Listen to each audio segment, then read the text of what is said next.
Hi guys, this is gsn1.com and I'm here with a review of the Google Pixel XL. The Nexus series from Google seems to be gone and the Pixel series seems to be ready to replace it. And this is the HTC made pricey smartphone that was launched in October this year, and it's supposed to be the flagship to promote Android Nougat. It's the first Android 7.1 Nougat device that we test. It's a metal 5.5 incher and it has been the subject of multiple leaks ahead of its launch.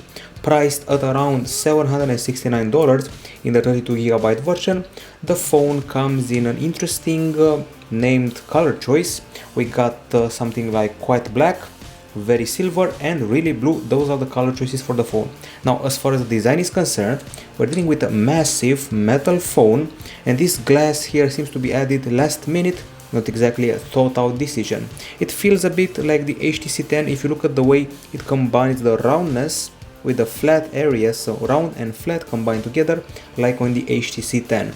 It's supposed to be slightly splash and dust resistant, IP53, nothing special, and it comes with a 2.5D glass panel at the front that looks quite pretty. It measures a pretty hefty 8.5mm in thickness and weighs 168 grams. And if you compare it to the LG V20, it's quite thicker, almost 1mm thicker, but at least it's 6 grams lighter. And it's basically lighter than its rivals with similar diagonals, so that's a good thing. It's also 20 grams lighter than the iPhone 7 Plus.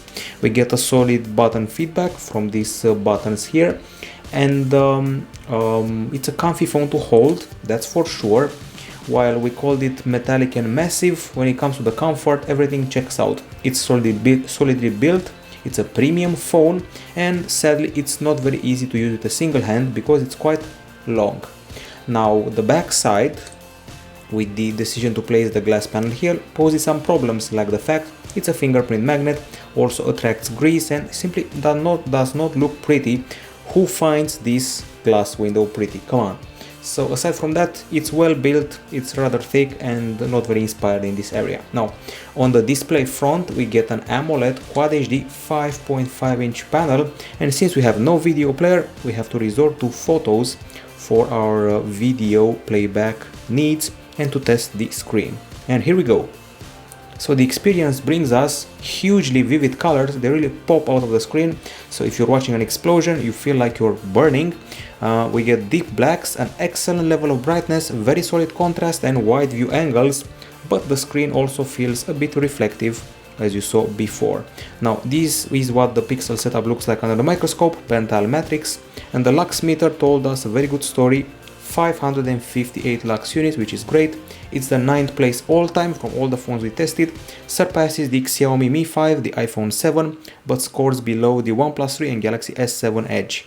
Of course, we also have special settings for set screen, and here we go. Come on.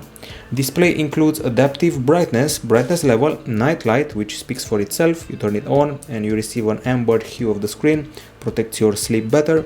Sleep screensaver, ambient display, font size, and something called display size, which lets you enlarge the elements of the screen, fonts and icons and other things like that. And we also have a special reduce blur and reduce flicker in VR mode. So in the end, it's a near perfect screen, nothing to object, maybe aside from the glare thing. Time to discuss the hardware. Inside this metal smartphone there is a Qualcomm Snapdragon 821 processor, it's accompanied by the Adreno 530 GPU, and we also have 4GB of the LPDDR4 RAM, 32 or 128GB of storage, and no microSD, just like we had on the Nexus models. So only 7.4 GB out of the 119GB available are used on the 128GB model. We have no lag. We usually say nowadays with potent and modern phones that there's no lag. In this case, it has an incredibly snappy experience. It basically feels like the iOS 10 was a carriage, and this is a car. It's truly a car no matter what you do. The setup, the reset of the phone, entering an app, exiting an app, switching between apps, starting the camera, the Play Store, switching, doing whatever you want is incredibly snappy, totally snappier than the previous Android and iOS, and of course Windows Phone as well. Possibly the snappiest phone ever. So let's check out the gaming experience. I'm going to play Riptide GP Renegade and see what it's like on this phone. it's our benchmark game and has been for a while now. Okay, so we pick the account here and start enjoying the title.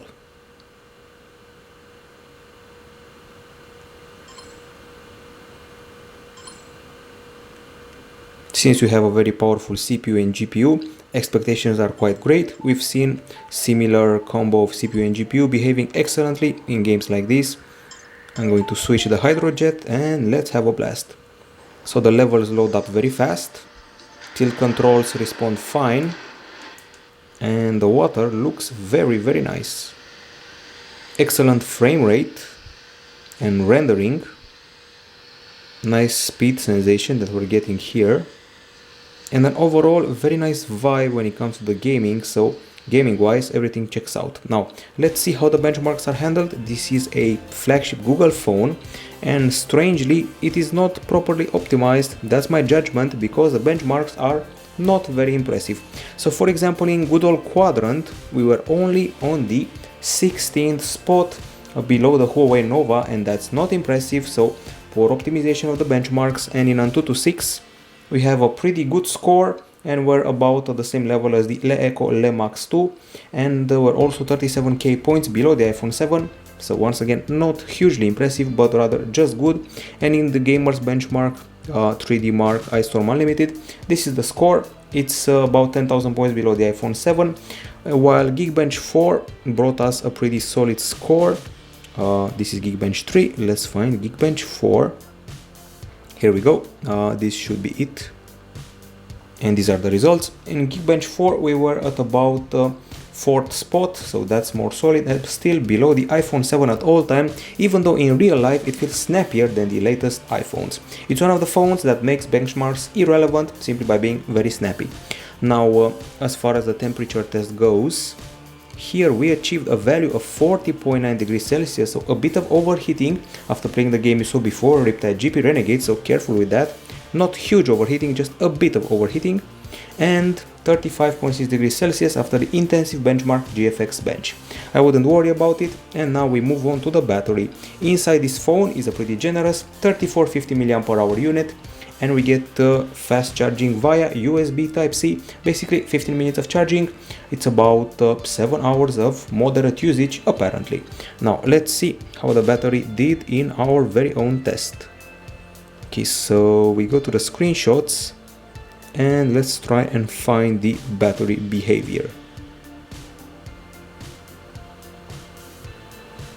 Okay, so we achieved a screen on time during HD video playback in a loop of 12 hours and 50 minutes, which is great. It's actually the 10th spot from all the phones we've ever tested. It beats the iPhone 7 and the Xiaomi Mi 5, but scores below the Galaxy S7 and the iPhone SE, for example. We also did a PC Mark continuous usage test, and the result was amazing. 10 hours and 35 minutes, which is very good. It's the 7th place all time, and it beats the Asus Zenfone 3 5.5 incher and the Galaxy S7 Edge, but scores only below the battery phones and the Xiaomi Redmi Note 3 Pro. So only a battery phone can beat the Pixel XL when it comes to continuous usage, and that's a very high praise. Charging is done in 2 hours, which is quite okay, and it's better than the iPhone 7 at least. Now the settings, don't expect anything special here. Typical settings on Google related to battery have to do with those. So we go here, there's either battery saver, which is rather typical, and there is battery optimization, which now includes those on the go aside from regular dose. So basically those applied also when you're outside, not only when you're at home.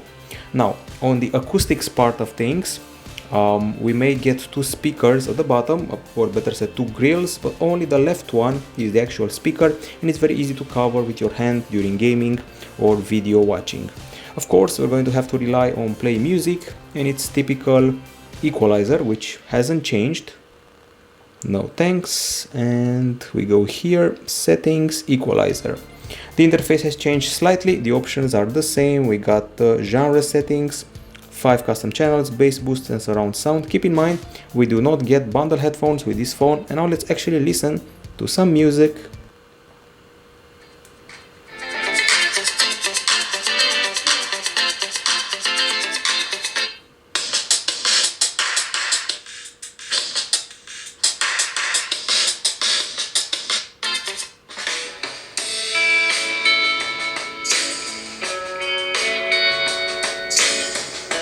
Okay, so the first bummer, last year the Nexus 6P had dual stereo speakers and those are gone now, and the experience is pretty solid. It's loud and clear, the bass is good, there's no distortion, we got a solid voice and nice high notes. Now let's see what the decibel meter showed us. So we achieved a value of 83.4 decibels when using our audio sample, which is rather good, and when we play the game or a movie we achieved 92.6 decibel, which is huge, is great, and totally surpasses the Nexus 6P and its 81 decibels. It's a top 5 phone when it comes to acoustics, but still below the 95 decibels of the Le Echo Le Max 2. There's no FM radio here in case you're wondering, and now it's time to discuss the camera. Possibly the most famous aspect of the phone because it scored hugely in the ExoMark tests. So at the back, 12.3 megapixel shooter with a Sony IMX378 sensor, 1.55 micron pixels, f2.0 aperture. There's laser focus, face detection autofocus and HDR+, a dual LED flash. At the front, a megapixel camera for the selfies, able to do full HD video capture, and guess what? This is the same camera sensor as the one from the Nexus 5. It was at the back then, it's at the front now. And let's clean up everything here and open the camera from the start. So opens up fast, and I'm going to say the word fast a lot, beware. So fast capture, also fluid zoom in, and incredibly fast focus, both the manual and the autofocus, so it can handle the focusing very well. It would even fight the Galaxy S7 on equal terms, and that one focuses very fast. Now as far as the options go, we have slow motion, panorama, photosphere, lens blur, and the settings, which are rather basic. Resolution, burst settings, panorama, video going up to 4K, and that's pretty much it. At the top we got the timer, the HDR+ with off, on or auto, grill, the white balance, the flash, and on the side you can do a bit of tweaking to the exposure. That's all the experience in a nutshell. Some people may call it too bare bones for their taste, others may enjoy it. Now we go to the gallery and we have quite a few photos available here. Go to the albums, folders, and we have over 100 shots here. I'm going to start off with those taken during the day, and here we go. So these are the daytime shots, they're quite impressive. And we have a great HDR. We start off with the HDR that makes everything look better, color-wise, clarity-wise. And speaking of clarity, not one of the 150 shots was blurred. Once again, HDR in action, not very impressive panel, but with the HDR you can actually make out what it's saying. I'm impressed by the clarity and the very realistic colors. And you can zoom in on shots and you'll see an impressive level of detail for a mere 12 megapixel camera. Not one trace of blur or lack of clarity, and that's very impressive in my book. Okay, so the panorama is also rather good with a high resolution of 14,848 over 1968 pixels. This is very close to being a perfect camera. We also took some selfies, good skin texture, and also very good background. Usually the skin can be either too white or too dark. In this case it's the proper color to a normal human being skin, so good tone of the skin in the selfies.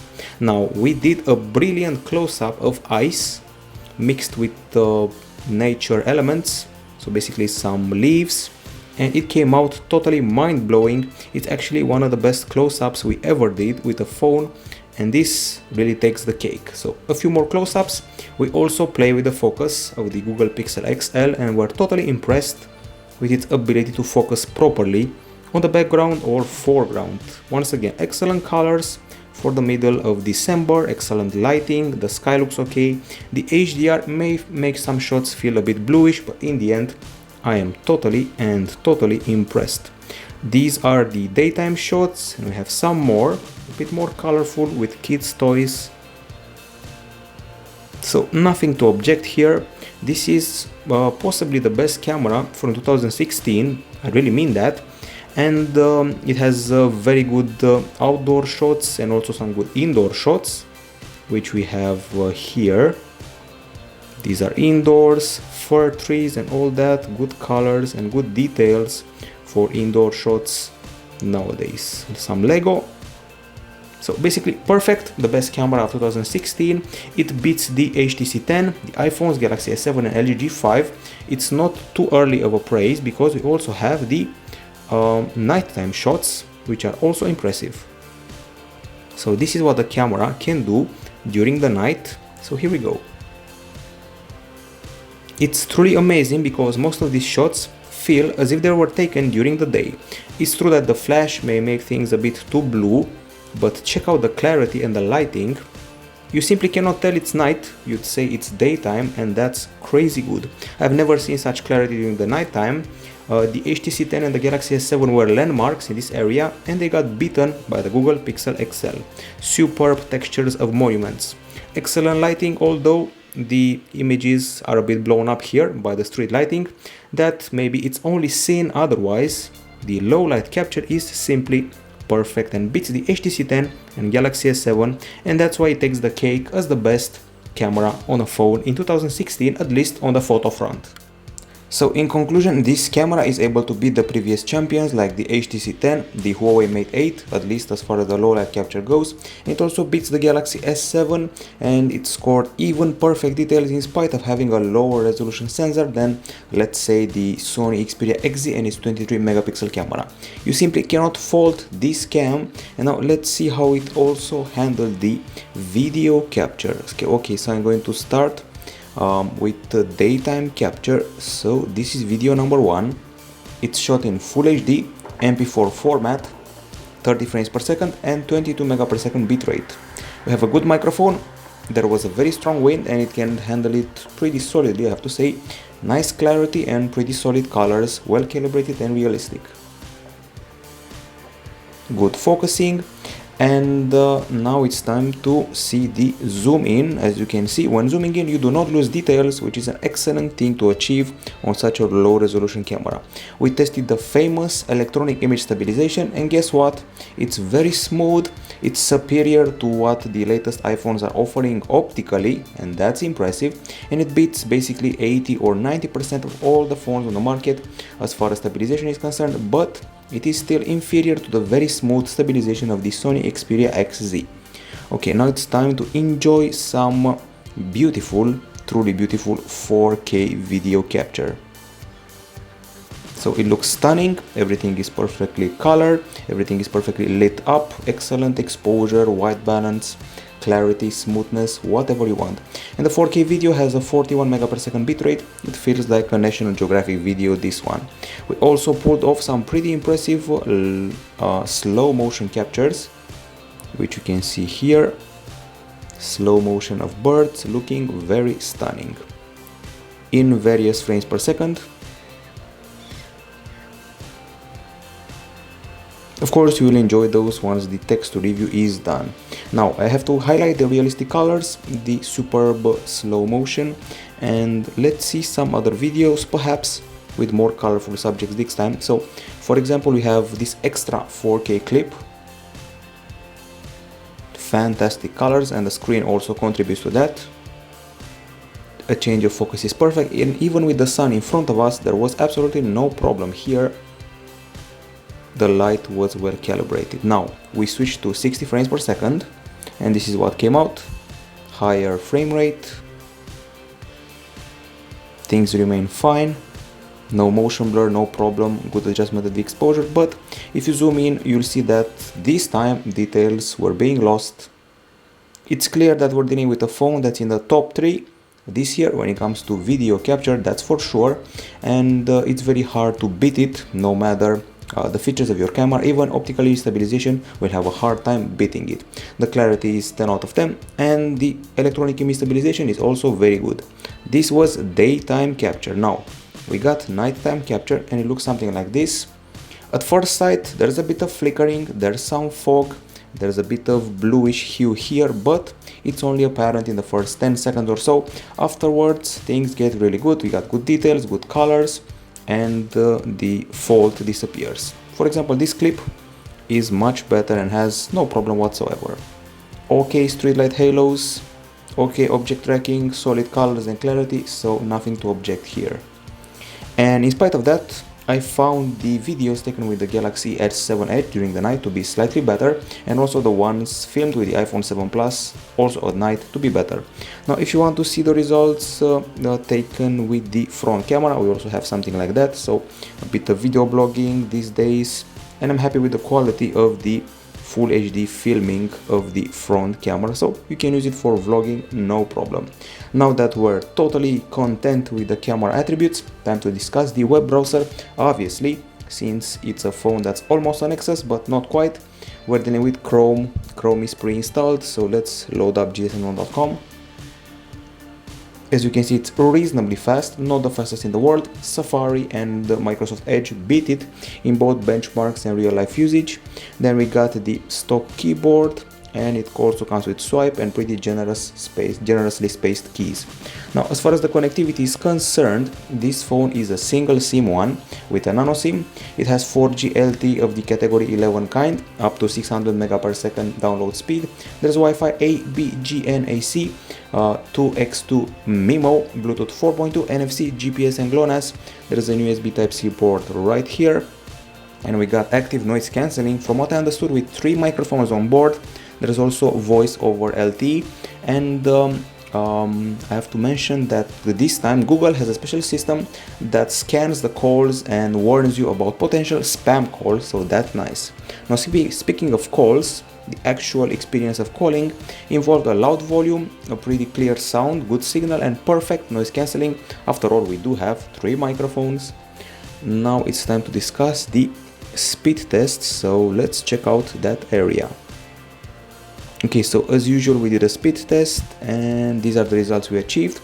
We jumped to 364 Mbps in download via Wi-Fi, quite impressive, 25 Mbps upload, also solid, and on 4G 84 Mbps downloads, 44 Mbps uploads, still looking good.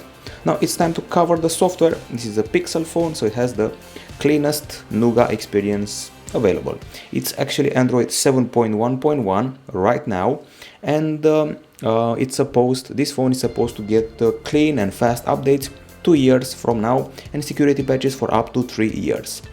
And now there's a new mechanism here. It resembles the 3D touch from the iPhones, but it does not involve pressure levels. You simply keep pressed the icons, and you can see the options, like for example, if I long press, let's say, Gmail, I can get a compose option, and if I long press the camera, I can take a video or take a selfie. So basically quick access to the actual functionality of said apps. It's like 3D touch but not pressure sensitive, just shortcuts.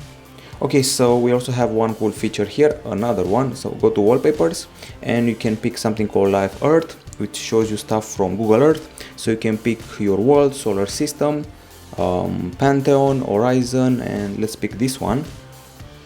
It looks mighty impressive, and from what I know, you can change perspective as you use the phone, so let's enjoy it. Okay, so we have this wallpaper, and you can enjoy images from the Earth seemingly moving in real time, and really catches your eye. Aside from that, let's see what's different here. You can now slide up the app drawer, which reminds me of the original Android back in the days. It's a retro approach, which some people may find pretty nice. So this is the app drawer in a nutshell, and its presence here is signaled by this dock area with a transparent background. Google Now, well, it has the leftmost screen. Not much has changed here. It shows you all your relevant info, like the news you're interested in, the scores of your favorite teams, the weather, and other things that are relevant. You get reminders, and it can also learn your traveling path from work to home and vice versa, and you get your settings here. You can customize everything about it, so your feed will include only relevant and useful info and suggest you the proper things at the proper time. So if you got to travel, you get your info here.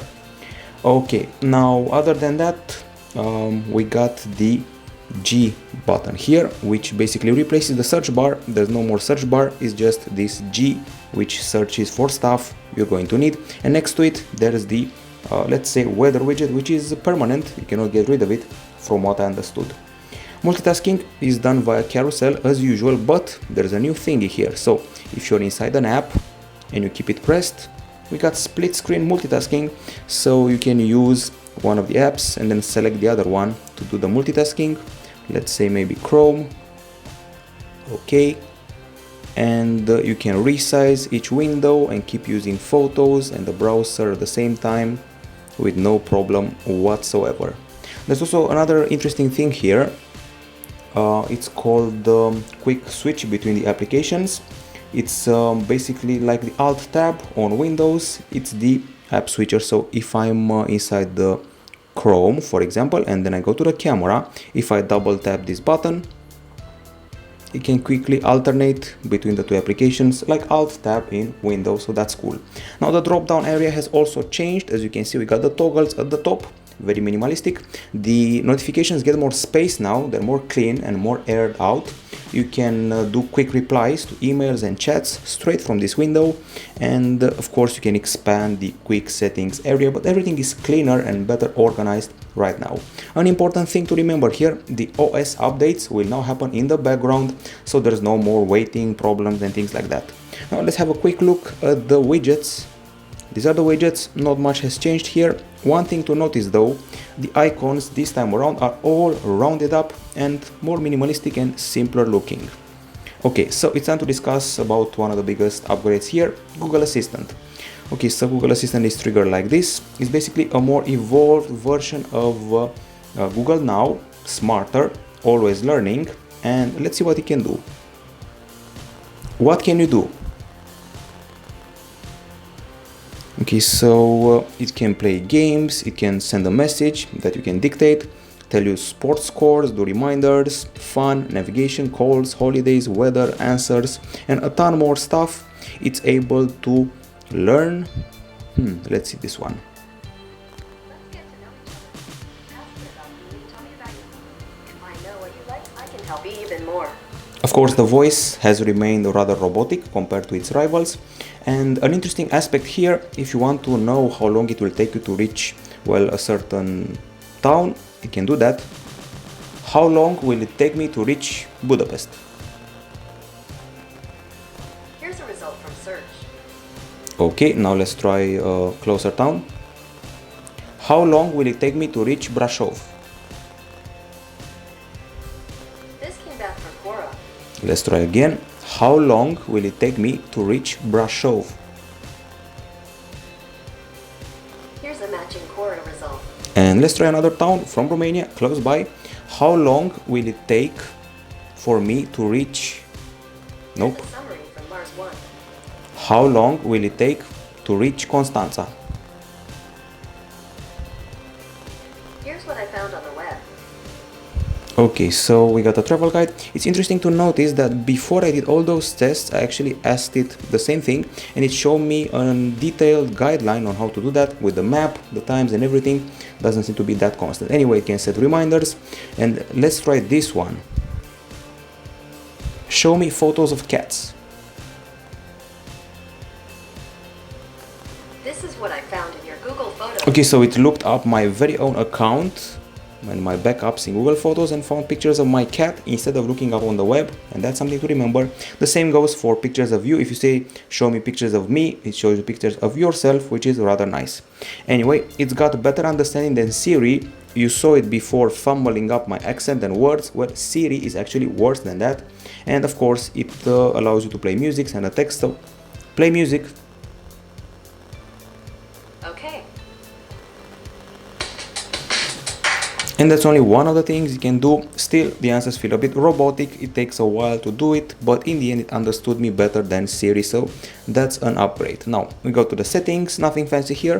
Connectivity, display, notifications, sound, apps, storage, battery, memory, users, moves, which are gestures. You can swipe on the fingerprint scanner at the back to see your notifications. You can jump to the camera by pressing the power button fast, as I just did, and as you can see it's very fast. Flip camera, double tap to check the phone, and that's that. Another interesting aspect about the settings area, you got this side pane which allows you to jump straight to the other settings, and we got a support area to chat with Google and solve your problems. We got a search bar, so finally settings are well organized. Just look at iOS and it's chaos there. It's much better here.